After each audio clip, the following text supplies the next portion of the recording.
So what am I going to be talking about today in the IDAP webinar? Well, we're going to talk about how you need to create great content week after week if you're looking to engage with an audience that you're ultimately trying to convince that you're the right person to do business with. You are hopefully, if you're in the right place, you are an expert professional, a coach, a consultant, or other type of expert professional who creates value through knowledge, essentially, who delivers value to your clients through knowledge. And so we're going to use content on the web as a way of demonstrating that expertise, demonstrating that you have that knowledge and that you have great solutions for people.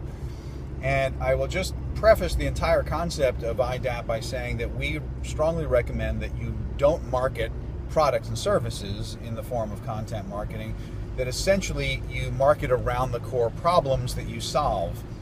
People research problems. They don't research services. They shop for services. And what we don't want is to have people shop for us. When you shop, you look for bargains. When you research, you look for experts. You want to be an expert, not a commodity. So the goal is to create content online.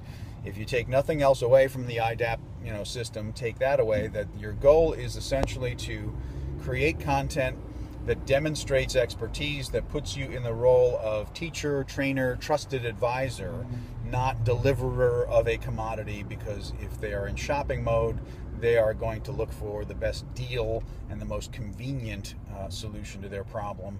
And that's just not a very good way to position yourself as an expert professional.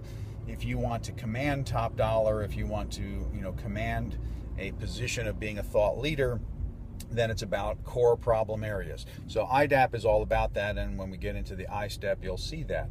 So you do have to know who your ideal target audience is. You can reverse engineer it using the IDAP system by identifying core problem areas and then constantly asking yourself the question, who has this problem? And of the people who have this problem, whom am I best suited to serve? So it's a combination of what you bring to the table, your personality, your skill set, your training, and their situation. Essentially, there's an ideal mix of the two, and that's about as far as we're going to get into that in this webcast. We have a whole other webcast we'll be doing shortly about identifying your ideal target audience, identifying who is my ideal client, because I know a lot of people continue to struggle with that. So that said, let's move on into the I step of the IDAP system.